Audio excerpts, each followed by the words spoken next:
টাকা রোজগারের পেছনে দৌড়াবেন, দেখবেন দুনিয়া আপনার পেছনে ছুটছে। নিজের কথা নিজের ভেতরে গোপন রাখবেন। মনে রাখবেন, যতক্ষণ আপনার কথা আপনার ভেতরে থাকবে ততক্ষণ আপনি নিরাপদ। কোনো কাজকে ছোট মনে করবেন না। উপোস করে থাকলে আপনাকে কেউ খাবার দিতে আসবে না। একটা সময় সন্তানও তার পিতামাতার কাছে বোঝা হয়ে যায়। চেষ্টা করবেন বোঝা হয়ে ওঠার আগেই সরে আসতে। জীবনে বন্ধুবান্ধবদের ওপর কম বিশ্বাস করবেন। অনেক সময় আপনার ঘনিষ্ঠ বন্ধুরাই আপনার সাফল্যকে ঈর্ষার চোখে দেখবে। ফেসবুকে কারো সাথে কমেন্টের তর্কাতর্কি করবেন না।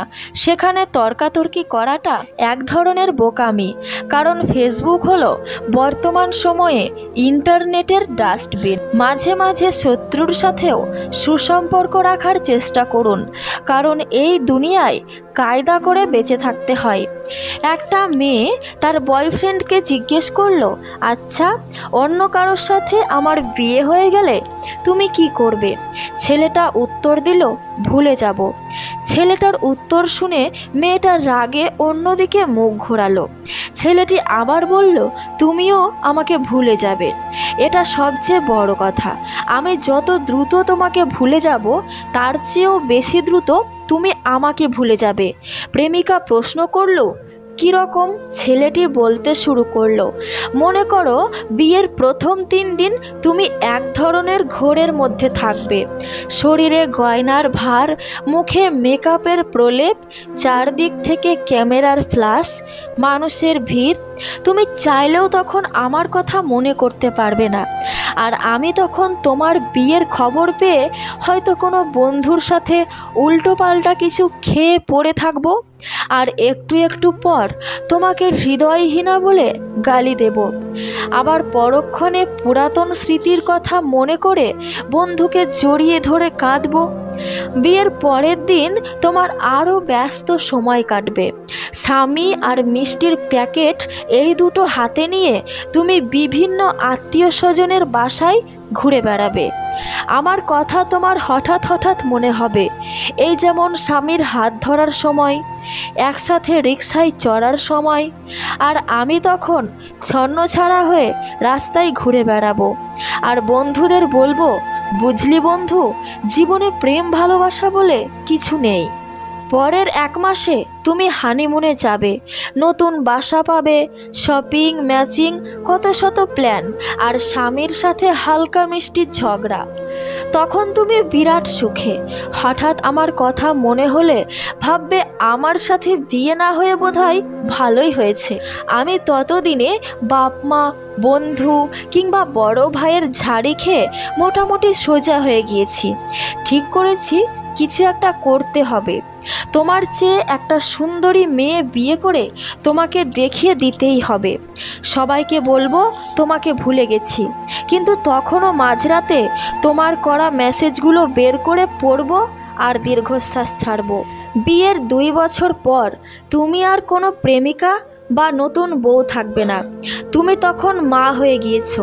পুরাতন প্রেমিকের স্মৃতি, স্বামীর আহ্লাদ, এসবের চেয়েও বাচ্চার খাওয়া দাওয়া, তার দেখভাল নিয়ে বেশি চিন্তিত থাকবে। অর্থাৎ তখন আমি তোমার জীবন থেকে মোটামুটি পার্মানেন্টলি ডিলিট হয়ে যাব।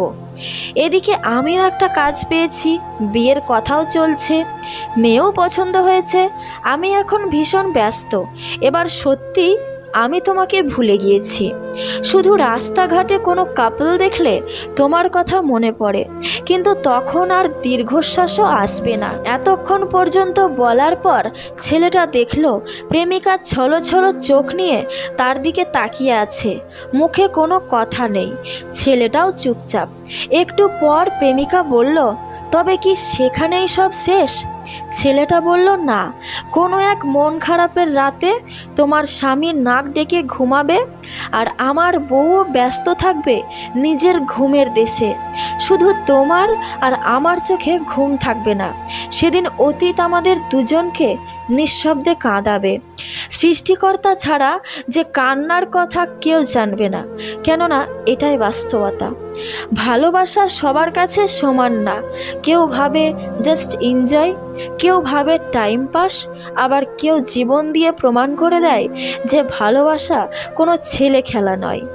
আজকাল মানুষকে বুঝতে পারা সত্যি অসম্ভব, কারণ কে সত্যি কথা বলছে আর কে অভিনয় করছে এটা বোঝা খুব মুশকিল। একটা কথা কি জানো তো, সবার আড়ালে নিজের কষ্টটাকে লুকিয়ে রাখলেও রাতের আড়ালে বালিশটার কাছে হেরে যায়। একদিন বিল গেটস একটা রেস্টুরেন্টে খেতে গিয়েছে। খাওয়ার পর বিল গেটস ওয়েটারকে $5 বকশিস দিল। ওয়েটার মনে মনে ভাবল যে তার ছেলে আগের দিন খেতে এসে আমাকে $100 বকশিস দিয়েছে, আর ইনি এত বড় মানুষ হওয়া সত্ত্বেও কিনা ইনি খেতে এসে আমাকে মাত্র $5 বকশিস দিল। ওয়েটারের কাণ্ড দেখে বিল গেটস জিজ্ঞেস করলো, কি হয়েছে, আমার দিকে এভাবে তাকিয়ে আছো কেন?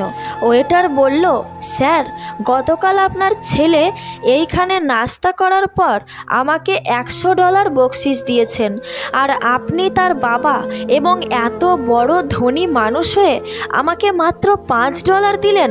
বিল গেটস হেসে ওয়েটারকে বললেন, সে হচ্ছে বিশ্বের 1 নম্বর ধনী মানুষের ছেলে, আর আমি হচ্ছি একজন কাঠুরিয়ার ছেলে।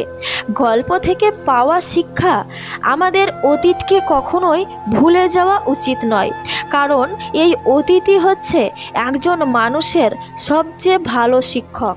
জীবনে টেনশন মুক্তভাবে বাঁচতে হলে সব থেকে আগে মনে রাখতে হবে সব কিছুই ক্ষণস্থায়ী। যে তোমাকে কাঁদিয়েছে তাকে তুমি কাঁদানোর চেষ্টা করো না, দেখবে সে নিজেই একদিন তার ভুল বুঝতে পেরে কাঁদবে। নিজেকে ব্যস্ত করে ফেলুন, কোনো কাজ না থাকলে শুধু ঘুমান। গুটিয়ে নিন নিজেকে আশেপাশের মানুষদের থেকে, দেখবেন আপনি অনেক ভালো আছেন। 35 বছরের ছেলে যদি 18 বছরের মেয়েকে বিয়ে করে, তবে তাদের মধ্যে বয়সের পার্থক্য হয় 14 বছর। অনেকের মতেই এটা অনেক বেশি, তবে আপনি যদি একজন আদর্শ স্বামী হয়ে বয়সের এই পার্থক্য ঘুচিয়ে তার মনের মতো হতে পারেন, তাহলে কোনো সমস্যা নেই। অন্যথায় দাম্পত্য জীবনে অশান্তি হবে। বিখ্যাত লেখক টলস্টয় লিখেছেন, যাকে তুমি ভালোবাসো তার মতো জীবনযাপন করো। যাকে অন্যের পাশে দেখলে কষ্ট হয়, তাকে নিজের পাশে যত্নে আগলে রাখতে হয়। যৌবনে কাকও সুন্দরী, শ্রাবণে নদীও কুমারী। ক্ষমতা থাকলে মিথ্যা কথাও বাণী, শক্তি আর টাকা থাকলে মূর্খও হয় জ্ঞানী। সারা পৃথিবীর মধ্যে মানুষের মুখের কথা এমন একটা জিনিস যাতে অমৃত আর বিষ একসাথে থাকে। পৃথিবীতে কালো রং আছে বলেই সাদার এত কদর। প্রত্যেক স্ত্রীর কাছে তার স্বামী রাজা নাও হতে পারে, কিন্তু প্রত্যেক মায়ের কাছে তার ছেলে রাজপুত্র, এবং প্রত্যেক স্বামীর কাছে তার স্ত্রী রানী নাও হতে পারে, কিন্তু প্রত্যেক বাবার কাছে তার মেয়ে রাজকন্যা। সময়ের সাথে সব সময় সব কিছু ঠিক হয়ে যায় এটা ভাবা ভুল। কখনো কখনো সব কিছু শেষ হয়ে যায়। সঠিক মানুষ কখনো ছেড়ে যায় না, তারা সব সময় একটা কারণ খুঁজে পাশে থাকার জন্য। জীবনে কষ্ট পাওয়া খুব দরকার, কষ্ট পেলে মানুষ নিজেকে বদলে ফেলতে পারে। যে মানুষ মনের দিক থেকে অনেক ভালো, তার কপালটাই খারাপ হয়, কারণ তার সহজ সরল মনটা নিয়ে সবাই খেলে। ভালোবাসার মানুষটিকে পেতে হলে সত্যি অনেক ভাগ্য নিয়ে জন্মাতে হয়। রাগ দেখিয়ে কাউকে বাই বলার পরেও তার কাছে রিপ্লাই পাওয়ার অপেক্ষা করার নামই তো ভালোবাসা। অল্পতেই আপনার মন খারাপ হয়ে যায়, তাহলে বুঝে নেবেন পৃথিবীটা আপনার জন্য অনেক কঠিন। এমন মানুষদের থেকে দূরত্ব বজায় রাখুন যারা কখনো নিজের ভুল স্বীকার করে না, আর এমন ভাব করে যেন সব ভুল আপনার। জবাব তো প্রতিটি কথারই দিতে পারা যায়, কিন্তু যে সম্পর্কের গুরুত্ব বোঝে না সে আবার শব্দের গুরুত্ব কি বুঝবে।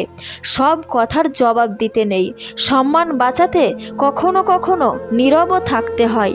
এই পৃথিবীতে কাউকে নিজের করে ভাবতে নেই, যাকে নিজের করে ভাববেন সেই কষ্ট দেবে। খুব কষ্ট হয় যখন কাছের মানুষগুলো পরিস্থিতি না বুঝেই ভুল বুঝে, যে তোমার মূল্য বোঝে না তার জন্য কখনো নিজেকে বদলে ফেলো না। ভালোবাসা হলো একটা বই, আর ভুল বোঝাবুঝি হলো একটা পৃষ্ঠা। যদি কাউকে সত্যি ভালোবাসো তাহলে একটা পৃষ্ঠার জন্য পুরো বইটাকে ফেলে দিও না। যে মানুষটা সব সময় সবাইকে ভালো থাকার পরামর্শ দেয়, সেই মানুষটাই কখনো কখনো নিজে ভালো থাকার পথ খুঁজে পায় না। ভিডিওটি ভালো লাগলে একটি লাইক করে দেবেন, কারণ আপনাদের একটি লাইক আমাকে আমার পরবর্তী ভিডিওগুলো বানানোর জন্য অনেক বেশি উৎসাহিত করে তুলবে। তো বন্ধুরা, তোমাদের সঙ্গে কথা হবে আবার আমার পরবর্তী নতুন কোনো ভিডিওতে। ততক্ষণ তোমরা সকলেই সুস্থ থেকো, ভালো থেকো, বিন্দাস থেকো। আর আমার এই ভিডিওটিকে তোমার সমস্ত বন্ধুবান্ধব এবং আত্মীয় স্বজনদের সাথে শেয়ার করে দিও, কারণ একটা ভালো জিনিস শেয়ার করাটাও হচ্ছে একটা ভালো কাজ। আর এই রকম আরও নতুন নতুন ভিডিও পেতে হলে আমার এই ছোট্ট চ্যানেলটিকে সাবস্ক্রাইব করে পাশে থাকো। সম্পূর্ণ ভিডিওটি দেখার জন্য অসংখ্য ধন্যবাদ।